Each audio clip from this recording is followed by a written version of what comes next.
Deontay Wilder first won the WBC Heavyweight World Championship on January 17, 2015, when he scored a lopsided unanimous decision victory against Bermane Stiverne.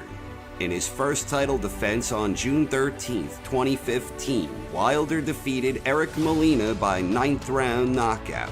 In his second title defense on September 26, 2015, Wilder defeated Johan Duhaupas by 11th round stoppage. In his third title defense on January 16, 2016, Wilder defeated Arthur Spilka by 9th round knockout. In his fourth title defense on July 16, 2016, Wilder defeated Chris Arreola by 8th round stoppage. In his fifth title defense on February 25, 2017, Wilder scored a 5th round stoppage against Gerald Washington. In his sixth title defense on November 4, 2017, Wilder scored a devastating 1st round knockout in his rematch with Stiverne. In his seventh title defense on March 3, 2018, Wilder stopped undefeated challenger Luis Ortiz by 10th round stoppage. In his eighth title defense on December 1, 2018, Wilder retained his title in a 12-round draw against lineal heavyweight champion Tyson Fury. In his ninth title defense on May 18th of this year, Wilder scored a 1st round knockout against Dominic Breazeale.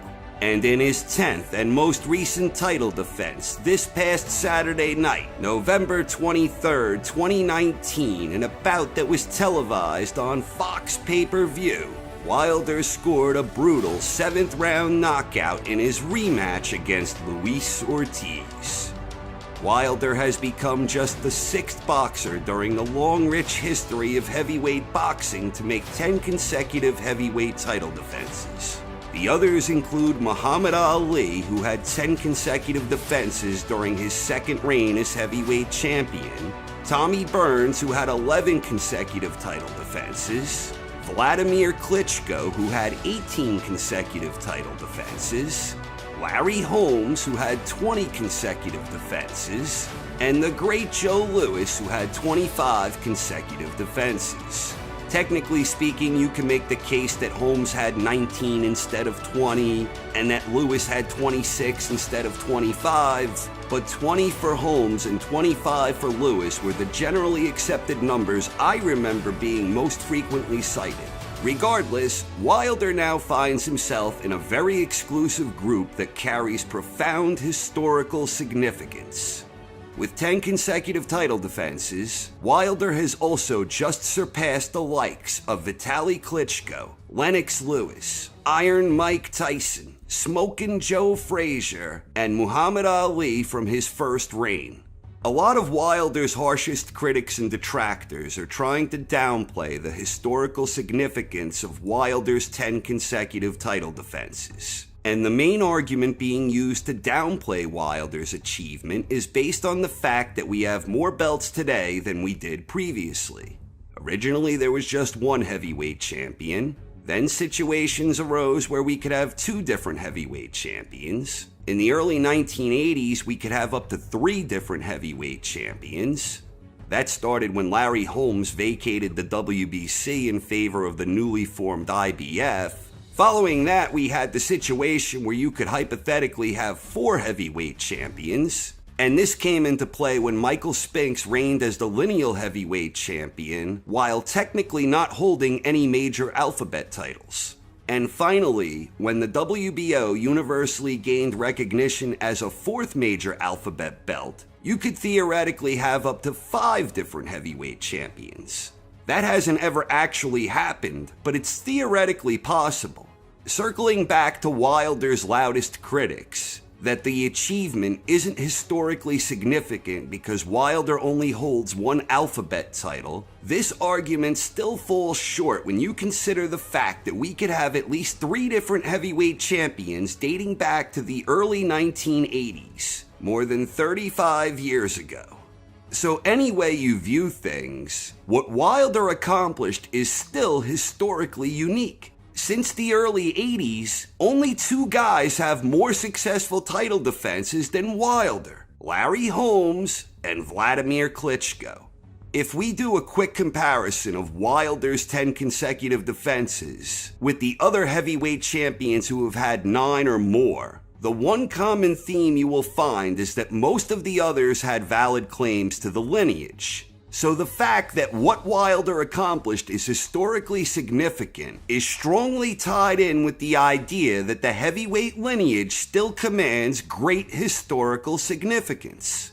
Vitaly Klitschko had 9 consecutive defenses of the very same WBC championship that Wilder now owns. Vitaly never unified, and he understandably never faced the best champion at this time, that being his younger brother Vladimir. So by any objective measure, Wilder's 10 WBC title defenses is greater than Vitaly's 9 WBC title defenses. Lennox Lewis had 9 consecutive title defenses that started with the very same WBC belt.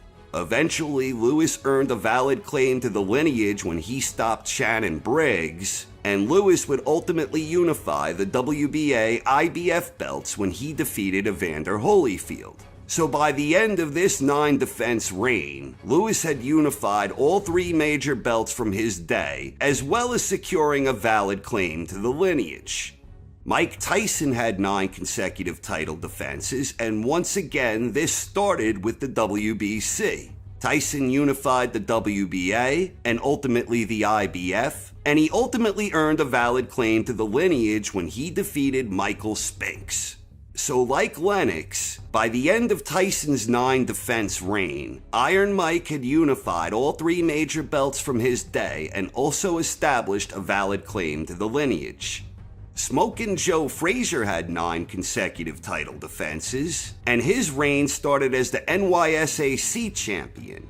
This all happened towards the end of a transitional period where the 2 major belts that were previously the NBA and the NYSAC, those were essentially absorbed and replaced by the WBA and WBC titles as we know them today. Frazier ultimately unified the WBA-WBC versions by the end of this transition, and Frazier had also secured a valid claim to the lineage when he defeated Muhammad Ali in the fight of the century. So Frazier's situation is similar to what we have with Tyson and Lennox in terms of 9 title defenses, in the sense that by the end of those 9 defenses, Frazier held both major titles of that time and also had a valid claim to the lineage. Muhammad Ali had 9 consecutive title defenses, and they were all undisputed defenses. There was no unification necessary, so of those with 9 consecutive title defenses, Ali's first reign is the gold standard, Vitaly's reign is at the bottom, and the reigns of Tyson, Lewis, and Frazier, they all fall in between on basically equal footing.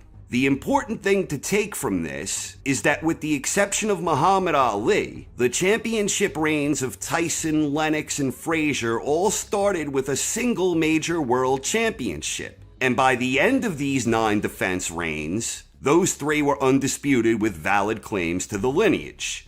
Right now, Wilder's 10 consecutive title defenses technically tie him with the second reign of Muhammad Ali. But Ali was undisputed with a valid claim to the lineage throughout that reign, so objectively speaking, Ali's reign definitely carries more weight here. The same can be said of Tommy Burns. All 11 of his consecutive title defenses happened when there was only one champion. So in the event Wilder gets to 11 consecutive title defenses, Tommy Burns objectively has a better claim. It's also worth noting that you can make the case Burns had 13 defenses, but 2 of those victories from the same night are generally accepted as exhibition bouts despite newspaper billings. Vladimir Klitschko had 18 consecutive defenses, and this reign began when Vladimir stopped Chris Bird for the IBF belt. Klitschko would ultimately unify the WBO and later the WBA, and he also secured a valid claim to the lineage. Vladimir never became undisputed during this reign, but he did unify all but one major world title of his day. Larry Holmes had 20 consecutive title defenses. The Easton Assassin started as the WBC champion, and he ultimately earned his claim to the lineage beyond reproach when he defeated Muhammad Ali. Holmes ultimately vacated the WBC when he was crowned champion by the newly formed IBF. So technically speaking, Holmes never unified any of the major titles of his day, but he did earn a legitimate claim to the lineage during that span. And of course, Joe Louis is the gold standard here. Louis had 25 consecutive title defenses back in the good old days when there was only one heavyweight world champion, exactly as it should be. Why am I going through all of this? Because I believe this bit of history does two important things. One, it highlights the importance of the lineal champion in the context of heavyweight history. And two, it also helps illustrate the magnitude of what Deontay Wilder just accomplished. In other words, for those critics who try and outright dismiss the historical significance of what it means for Deontay Wilder to make 10 consecutive title defenses, if this was so easy and so insignificant, then how come only 2 other heavyweight champions have ever accomplished this unique feat in the age of multiple splintered heavyweight world champions? Again, the only other 2 guys who have done it are Larry Holmes and Vladimir Klitschko. Deontay Wilder is now just the 3rd heavyweight champion since the early 1980s to make 10 or more consecutive title defenses. The one thing that truly separates what Wilder has accomplished so far in comparison to both Vladimir and Holmes, aside from the raw number of consecutive title defenses, is the fact that Larry and Vlad both had valid claims to the lineage. Like Wilder, both Holmes and Vladimir started their reigns with just one major world title before earning lineal recognition.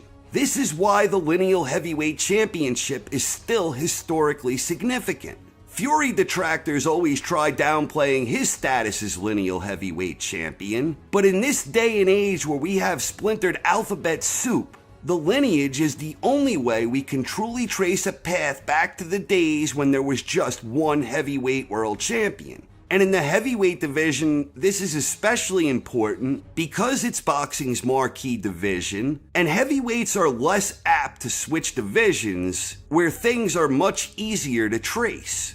This is the main reason it is so important that Deontay Wilder and Tyson Fury have a rematch to settle their unfinished business. For Deontay Wilder, if he can defeat Tyson Fury, he will have a valid claim to the lineage, which will inherently amplify the magnitude of his historic feat of 10 or more consecutive title defenses. That alone will put him on solid grounding with both Larry Holmes and Vladimir Klitschko. At the end of the day, 10 consecutive title defenses is historically significant any way you choose to dissect it. Aside from Wilder, the fact that only Larry Holmes and Vladimir Klitschko have done this in modern times, meaning since the early 80s, that alone shows you how difficult it is to reach this unique heavyweight championship milestone.